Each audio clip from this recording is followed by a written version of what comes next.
السلام علیکم friends, welcome to کتاب نگری یوٹیوب چینل کتابوں کی نگری میں خوش آمدید۔ میں ہوں آپ کی ہوسٹ اقرا یاسین اور آج میں آپ کے لیے لے کر آئی ہوں عائشہ گل کی قلم سے تحریر کردہ ناول طلسم یاقوت کے ایپیسوڈ نمبر 22 کو لے کر۔ اس ایپیسوڈ کو سٹارٹ کرنے سے پہلے آپ جلدی سے کر لیجئے ہمارے چینل کو سبسکرائب، ویڈیو کو لائک اور کلک کر لیجئے بیل آئیکن کو۔ اب آتے ہیں ایپیسوڈ کی جانب۔ کیا میں نے تم لوگوں کے کھیل میں خلل ڈال دیا؟ معصومانہ صورت بناتے ہوئے افکن نے سوال کیا تو تینوں نے نفی میں سر کو جنبش دی اور اس جنبش پہ افکن کے لبوں پہ مسکراہٹ مچ گئی، یعنی اب وہ ان سے بات کر سکتا تھا۔ میں افکن ہوں، اور تم لوگوں کا کیا نام ہے؟ باری باری تینوں کی ناک چھوتے ہوئے افکن نے ان کا تعارف چاہا تو پہلے تو ان بچیوں نے ایک دوسرے کی طرف دیکھا، گویا آنکھوں ہی آنکھوں میں پوچھ رہی ہوں کہ کیا ہمیں بتانا چاہیے، اور پھر جیسے مثبت اشارہ پاتے ہی بولنا شروع ہوئیں۔ میں کہین ہوں۔ سفید لباس والی بچی نے سب سے پہلے اپنا نام بتایا، جس کے گال پہ بولنے کے دوران ڈمپل پڑتا تھا۔ اس کا ڈمپل دیکھ کر افکن کو بے اختیار سنجبیل کے گال کا ڈمپل یاد آ گیا۔ میں کجلا ہوں۔ سرخ لباس میں ملبوس کجلا بھری آنکھوں والی نے شرماتے ہوئے اپنا نام بتایا۔ اور میرا نام کہکشاں ہے۔ آسمانی رنگ کے لباس پہ لگے ننھے ستاروں والی لڑکی واقعی کہکشاں تھی۔ ان دونوں کے ناموں کی تو افکن کو سمجھ آ گئی تھی، مگر کہین کے نام کا مطلب و مقصد وہ جان نہ پایا تو پوچھ بیٹھا، کہین آپ کے نام کا کیا مطلب ہے؟ وہ ان کے سامنے دو زنوں بیٹھا ہوا تھا، جبکہ قصور ایک طرف کھڑی منہمک سی اسے تینوں سے باتیں کرتا دیکھ رہی تھی۔ میرے نام کا مطلب چھوٹا ہے۔ ہم تینوں بہنیں ہیں، میں ان دونوں سے چھوٹی ہوں، اس لیے میرا نام کہین رکھا گیا۔ تفصیلاً مطلب و مقصد افکن کی گوش گزارا گیا۔ کوچہ کوشک میں اب تک وہ جتنے بھی نام سنتا آیا تھا، اس کے بعد سمجھ تو گیا ہی تھا کہ یہاں ہر کسی کے نام کو اس کی شخصیت کے حساب سے جوڑا جاتا تھا، یا ان کی شخصیت سے جڑی ایسی چیز جو ظاہری ہی ہو مگر مخصوص ہو تو اس حساب سے نام رکھا یا رکھ کر بدل دیا جاتا تھا۔ ہاں، یہ ہم سے 1.5 سال چھوٹی ہے، مگر ہم دونوں جڑواں ہیں۔ پر آپ کون ہیں؟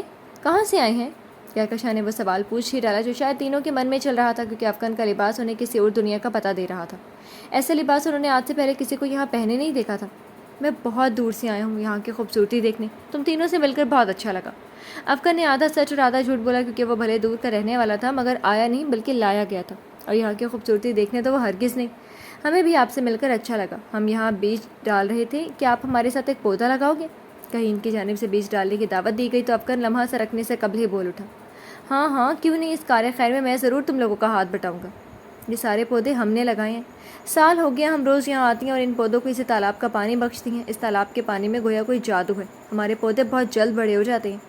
کہیں نے ہاتھ کے اشارے سے تالاب سے ذرا ہٹ کے اس کے اطراف لگے پھولوں سے ڈھکے پودوں کی سمت اشارہ کیا، جنہوں نے تالاب کی خوبصورتی کو مزید بڑھا دیا تھا۔ کجلا سوائے اپنا 3 حرفی تعارف کروانے کی اور کچھ نہ بولی۔ اس کے گال اپنے لباس کے مانند لال ٹماٹر ہو رہے تھے، شاید وہ ہر کسی سے یوں ہی شرماتی تھی۔ ایک خوبصورت چاندی کا کٹورا افکن کو تھمایا گیا، اس میں پانی بھرنے کے بعد ان سے بیج لے کر تھوڑی سی مٹی کھودی گئی، اور پھر اس کھودی ہوئی مٹی میں بیج ڈالنے کے بعد اسے برابر کرتے ہوئے اسے کٹورے والے پانی کو اس مٹی کی نظر کر دیا گیا تھا۔ وہ تینوں بھی اپنے سفید ننھے ہاتھوں سے محویت سے یہی عمل کرنے میں مصروف تھے۔ ان کو کچھ دیر قبل ایک دوسرے پہ پانی اچھالتا دیکھ کر افکن یہی سمجھ رہا تھا کہ وہ یہاں اسی کھیل کی خاطر آئی ہیں، مگر وہ تو بہت پیارا کام کرنے آئی تھی۔ بہت اچھا لگا تم تینوں سے باتیں کر کے، اور خاص کر اپنے ہاتھوں سے یہ پودا لگا کے۔ جب تک یہاں ہوں امید کرتا ہوں آئندہ بھی تم لوگوں سے ملاقات ہوگی۔ کچھ دیر بعد افکن کو لگا کہ اس نے ان تینوں کا کافی ٹائم لے لیا ہے، تو جانے کی خاطر اٹھا۔ جواباً ان تینوں نے بھی ایک دلکش مسکراہٹ اس کے سپرد کی، تینوں پہ الوداعی نگاہ ڈالتا وہ آگے بڑھ گیا۔ محترم، کیا آپ چشمے پہ جانا چاہیں گے؟ وہاں کا پانی بہت میٹھا اور ہلکا پھلکا ہوتا ہے، آپ کو پی کر اچھا محسوس ہوگا۔ قصور نے دہانی سمت اشارہ کرتے ہوئے پوچھا، یعنی چشمہ اسی طرف تھا؟ افکن نے ایک حرفی جواب دے کر اپنی رضا بتائی، اور پھر تقریباً 5 منٹ بعد ہی وہ چشمے پہ موجود تھے۔ یہاں کافی تعداد میں بڑے چھوٹے پتھر تھے، جن کو بیچوں بیچ سے پانی گزر کر سرسبز زمین کو بھگو رہا تھا۔ افکن نے پانی میں دونوں ہاتھ ڈالے تو ایک دم پیچھے ہٹا لیے، کیونکہ پانی کافی ٹھنڈا تھا اور اتنے ٹھنڈے پانی کو چھونے کے لیے وہ پہلے سے تیار نہ تھا۔ وہ پل بھر کو رکا اور پھر سے ہاتھوں کا پیالہ بنا کر اس میں پانی بھرنے لگا۔ اب کے دونوں ہاتھوں کے بھیگ جانے پر پانی پہلے سے کم ٹھنڈا لگا۔ جب اس نے ہاتھوں کو منہ کے قریب کرتے ہوئے ایک گھونٹ بھرا تو گویا ٹھنڈک اور خوشگواریت کا بھرپور احساس اس کے پورے وجود میں گھل سا گیا۔ یکدم ہی ایک پیاری سی مسکراہٹ اس کے لبوں کا احاطہ کر گئی۔ جلتے وجود میں جب کوئی ٹھنڈے پانی کی چھینٹی مارے تو اسے وجود کو ایسی قرار آتا ہے جیسے اس وقت افکن کو آیا تھا۔ میں کچھ دیر یہاں بیٹھنا چاہتا ہوں، اس نے وہاں موجود ایک بڑے پتھر پہ بیٹھتے ہوئے کہا تو قصور سر کو اس بات میں ہلکی سی جنبش دینے کے بعد وہیں کھڑی رہی۔ افکن نے ایک ناگواریت بھری نگاہ اس پہ ڈالی تو وہ اس کی اس نگاہ کے اندر چھپا مفہوم سمجھ نہ پائی۔ کیا تم تھوڑی دیر کے لیے یہاں سے ہٹ سکتی ہو؟ میں شاید لفظ اکیلے کا اضافہ کرنا بھول گیا کہ مجھے یہاں اکیلے بیٹھنے۔ خود سے چند قدموں کے فاصلے پر کھڑی قصور سے اس نے کہا تو اس کا دل یہ سن کر ایک دم سے کسی انجانے خدشے میں مبتلا ہوا۔